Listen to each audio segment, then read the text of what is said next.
Hi guys, I just like to make a quick video about how to drive a manual transmission. Uh, because maraming aksidente ngayon or lately merong aksidente about dun sa NAIA na sudden unintended acceleration yung Ford Everest. Well, obviously it's not mechanical, so it's definitely driver error. So guys, I'll try to give you the tips that I remember, okay? So kung may ma-miss ako, comment down below nyo na lang. So I guess the first thing to remember when driving an automatic transmission is yung suot mong footwear. Advisable is yung sapatos ka or yan, shoes actually. That's the best thing. Kung nakachinelas ka naman, hindi may iwasan. It's much better for me kung hubarin mo na lang yung chinelas and nakapaa ka na lang. Kasi kung nakachinelas ka, may tendency yan na sumabit dito sa may pedal. Pag sumabit yan, delikado kasi pwedeng hindi mo mahugot yung paa mo and mag-accelerate ka ng unintended. Also, don't leave mineral water or bottled water dito kasi may tendency yung gumulong.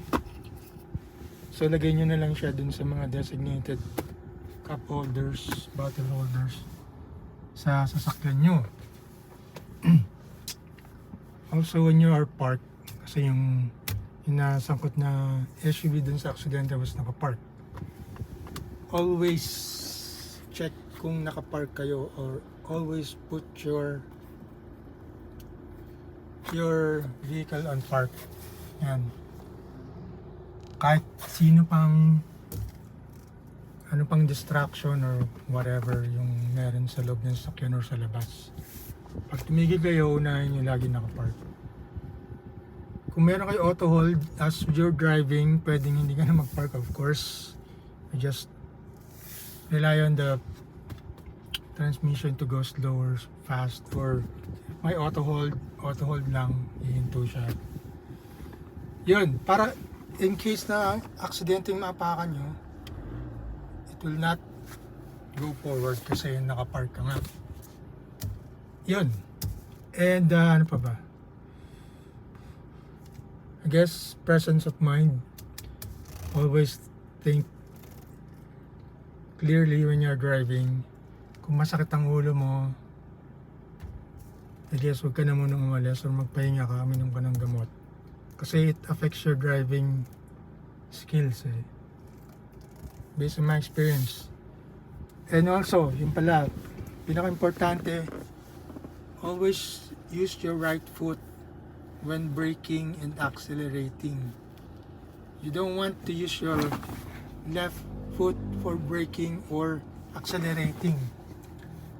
The reason is wala tayong much control sa ating kaliwang paa in terms of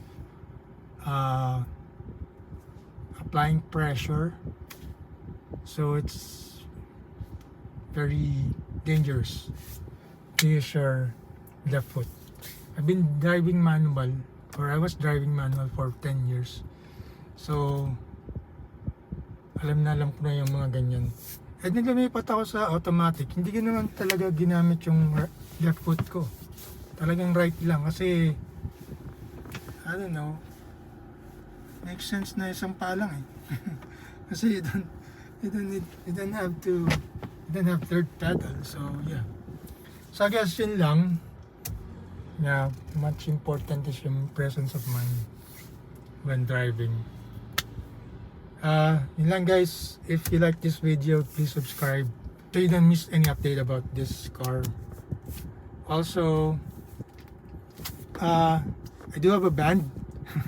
I'll insert our band's name here, and we are on Spotify. If you want to listen, this is one of our songs, Sinag, and our band name is Kilmamanday.